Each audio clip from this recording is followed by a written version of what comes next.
Welcome to ChannelWaves, the podcast where channel leaders share success strategies, best practices, and emerging trends. Brought to you by Structured Web. Here's your host, Stephen Kellum. Welcome, everyone, to ChannelWaves, Structured Web's view into everything channel. I'm your host, Stephen Kellum. Very excited to have Andrea Sitting Rolf, Chief BlitzMaster and CEO, founder of BlitzMasters, joining us today. Welcome. Thanks.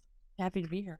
So maybe you could tell everyone, some of the listeners, well, I'm going to back up for a second. I think most people in the channel know who you are, but there may be some listeners who don't. Maybe you could tell us a little bit about BlitzMasters.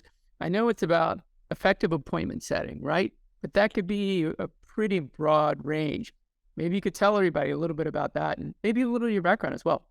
Sure. So I started the company 20 years ago after running blitzes for a data cabling company and in the Seattle area. And when my boss called from Austin, Texas, kind of out of the blue and said, what's going on in the Northwest?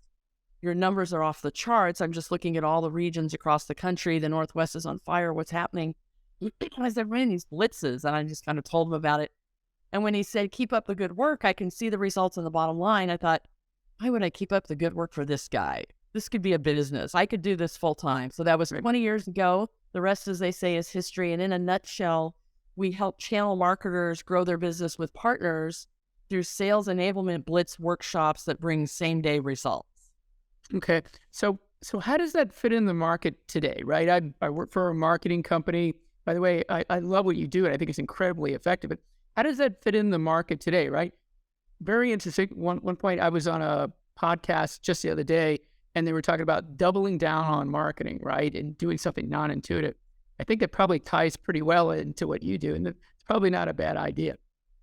Yeah. Well, I think now what's happening is people need to get back to basics. Where there's obviously a lot of layoffs that are going on in tech and outside of tech. And this whole idea of, marketing is still very important, but you have to talk to people. You're not going to sell anything unless you have a conversation. So it's bringing back that human connection, getting back to the basics, picking up the phone, making those calls, booking the appointments, and getting the pipeline full of those opportunities. But so much of it is just talking to people. No, I agree. So I think we had talked about it before. It's really the last mile, right? You can do all that marketing. You can create all that awareness. You can create all that value and even those leads, right? But at some point, somebody does have to talk to somebody.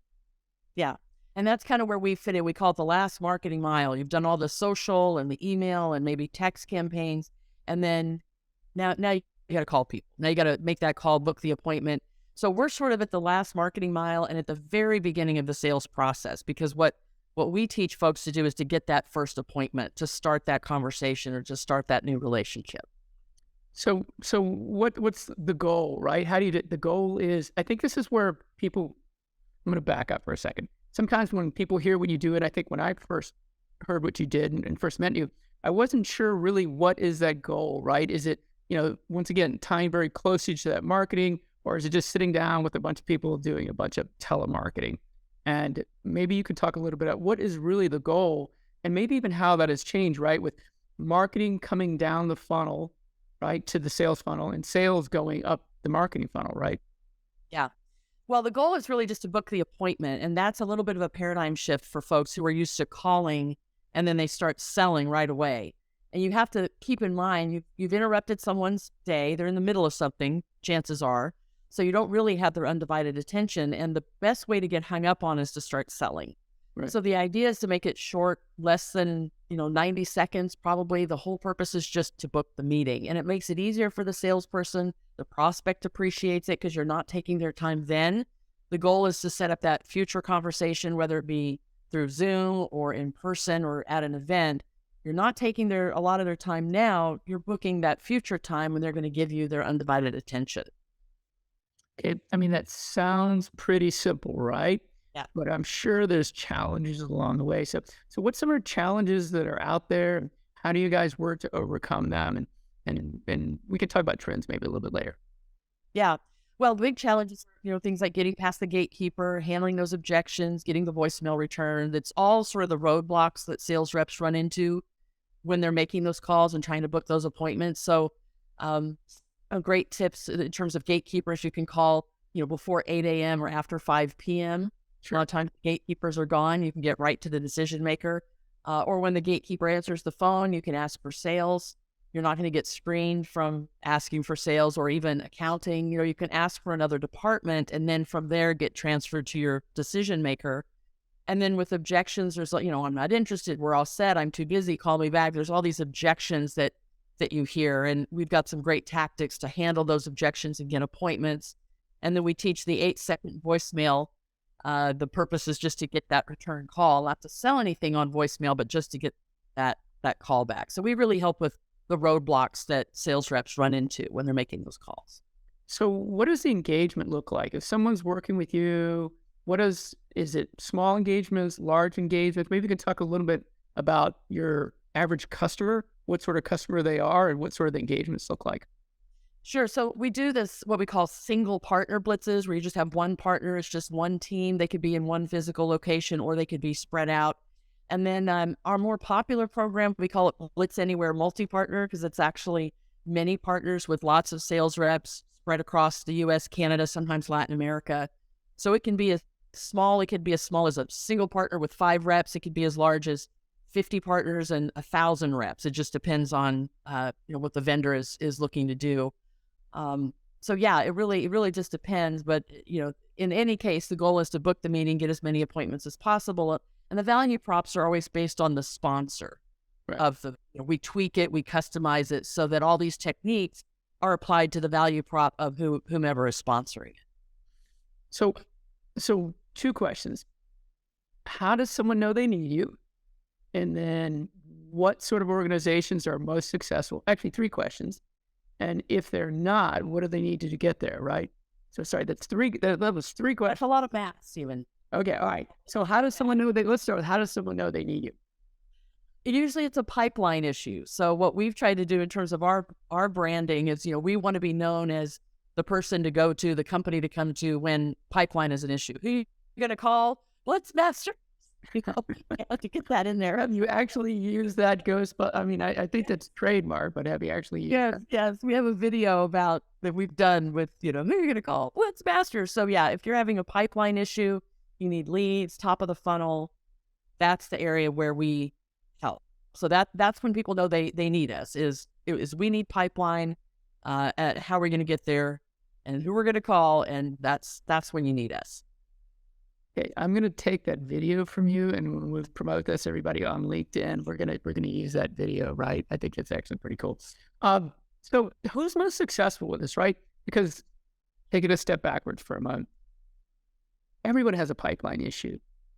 I've been in sales a long time. Even if you got a big pipeline, you always need it to be bigger. And if you got a small pipeline, you have a big problem, right? But how does anybody not need this from my perspective?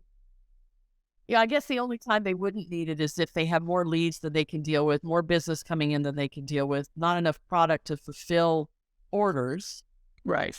There's some of that going on. But once the whole supply chain thing is fixed and not an issue anymore, and you need that pipeline, then yeah. And there isn't really a particular profile of a partner or a vendor that's successful. It has more to do with how involved sales leadership is. Okay. Which can sometimes be tricky because a lot of times the vendors we work with have relationships with marketing. Right. And yes, marketing is definitely involved, but we need to talk to sales leadership because it's their reps who are participating. So we need them to be really involved as well. Well, I would think, having been a former partner who was heavier in we were good at marketing, but we were heavier in sales as far as what we had. As a partner, and we were a $10 million MSP, right? So we weren't huge, but we had great technicians, great support, strong salespeople, and we were starting to do the marketing. So from that perspective, you'd have been talking, the vendor would have been talking to the head of sales and marketing, which is pretty much a sales guy. Right. So I think that is partner. I think it's an easier fit for partners than actually trying to get them to do marketing, that's been very interesting as of late. Yeah. And the idea with BlitzMasters, we are position ourselves as a tactical, practical part of a broader strategy. We're not the only thing that you're going to do, but it needs to be a part of the mix with social and digital and all of the other things that people do to generate leads. Having that sort of that calling piece is an important part of the mix. Not the only part, but it's an important part. Sure. Since the goal is to get an appointment and you said it's to get it fairly quickly, is there any product that doesn't work? I mean, there's some pretty complex solutions out there in our market in particular, and there's some pretty simple ones. Does it matter if the goal really only is to set that appointment? Yeah, that's such a great question because it doesn't. This is just about setting the appointment, starting the relationship, and starting that sales process. Whether you sell supplies, ink, toner, which is obviously a very quick transactional type of sale, to servers, storage, software, even if it's a 3-4 year sales cycle, you have to start somewhere. And so that's what this is. It's booking the appointment. Even if it's a long sales cycle, you still have to get in the door and you've got to start somewhere, basically. So it works for any product. It's just some products are going to have a faster ROI than others just based on the sales cycle. Sure. Is there any geography to this, right? Are you North America? Are you global? What's the size of the organization that you can work with? And then, how fast can you turn something around on this, right? Someone calls, we get 3 or 4 people call you in, what sort of capabilities can you handle and can you do it globally? Yeah, we can do it globally. We can do it in English and we can do it in Spanish. So we've done virtual and on-site programs actually all over the world. But again, just in Spanish, just in English. And then we need 30 to 45 days notice, not only for runway, but just for availability as well. I do have 4 BlitzMasters, so technically we can do 4 programs on the same day. Okay.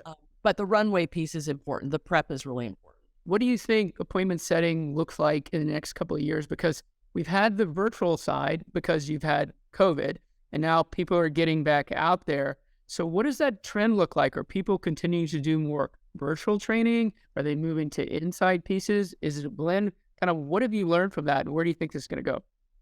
Yeah, I've actually been doing my research. I've talked to about 25 of our top customers in the last, month or so, because we are going to bring back our on-site programs. When I started the business 20 years ago, that's all we did was on-site. And then 12 years ago, we started doing them virtually. And so we had a mix before COVID. And then obviously the last 2.5 to 3 years have been only virtual. So the Blitz Live is our live program where we send a BlitzMaster and the BlitzMaster is on site. But what I found out with these conversations is that so many of our customers and partners and vendors don't have a critical mass of people in one physical location. Offices have been closed around the country. Some of our biggest customers, they've closed 14, 15, 16 offices, and people are working remotely. And they're saying, well, the only time we would do a live program is if you came in for a QBR or as part of sales kickoff, where we're already bringing people in. And so I don't think there's going to be a huge demand for the on-site, not like there was before COVID, where it was maybe half of our business. But we want to be ready for when it is. And then, of course, there's a lot of interactivity, coaching, role play. We got to think of, COVID-friendly games to play on-site where people still feel safe. And so we've come up with some ideas there. But I think that the virtual step is still going to continue for a while, probably. Do you see in the future appointment setting becoming more important for the final mile of the marketing pipeline? Do you see the need for this services growing, right? Yeah, for sure. Because again, you have to talk to people. And especially if a lot of the training is going to continue to be virtual, you still need that human connection of having the conversation, reaching out to people. I mean, I had people 20 years ago when I quit my business to start this say, oh my gosh, don't quit your job. No one will hire you. Like, that's so old, like cold calling. But and of course, 20 years later, it's like, I love seeing those people now. Like, remember when you said that? Of course, I'm like, hold my beer, like, watch this, because it just ended up being this, fantastic business. And I continue to be asked that question. Is it still relevant? Does cold calling still work? That's a way better. Sorry, I'm going to go back, and Christopher, you can pull this back in. Is it still relevant? I actually know it's relevant today. Is it going to be relevant in 5 years? Like, that should have been the question that I asked you. Yeah. God, I hope so. Yes, I think so. I think so, because I still love it, so I sure hope so. But yeah, I don't see how you're ever going to get away from the human to human connection and talking to people. I don't know how sales is going to work without that. I suppose there are some transactional sales where you don't need a salesperson. But in our business and the industry and the channel, yeah, you still need to have conversations, and picking up the phone and calling people is a great way to start that. Oh, one last question. It wasn't the last question. Does it matter what vertical it's in? I didn't even think about that, right? And maybe we can take it in two directions. There's B2B to C and there's B2B. And in the B2B, obviously you've got everything from hardware to software to cybersecurity. Is it working better, or do you see it working in a particular industry or vertical better than others? Yeah, I call it industry neutral. It works for any industry. You're just booking an appointment. It doesn't really matter what you sell on the back end. But like I said, we do take the value prop of the vendor or of the customer, and then we weave that into the training, into the technique. So it's specific to that customer. But whether it's SLED, commercial, whether it's veteran reps, new reps, inside, outside, it works for everybody because, again, you're just getting the appointment. You're not selling anything that day. And so the mantra that people in technology won't pick up the phone is wrong for what I Yes. It's very wrong. Okay. You just got to give them a reason to pick up the phone? Yeah. Or just be persistent, or both? Yeah. It's all of the above. Yeah. You need to give the salespeople a reason to pick up the phone because they're reluctant. But usually the reluctance is because they don't feel confident. They don't have the skills. They don't know how to do it. And then you've got to give the prospects that you're calling a reason to pick up the phone, which is where our voicemail techniques come in that are highly effective at getting those return calls. So, yeah, just all the way around. We just need people to pick up the phone. Pick up the phone. The mantra. There was a book. I didn't write that book, but there was a book called Just Pick Up the Phone. Do you remember seeing that? It was just, I'll find it. Yeah, good. Look it up. There's one called Just Pick Up the Phone. Just So, pick up the phone. So how do people get in touch with you? What's the best way for people to reach you if they want to discuss this, they want to find out a little bit more about what you do? BlitzMasters.com. It's all right there. Okay, fantastic. Well, Andrea, thank you for joining us. We really appreciate it. Listeners, thank you for joining us. And everybody, have a great day. Thanks so much.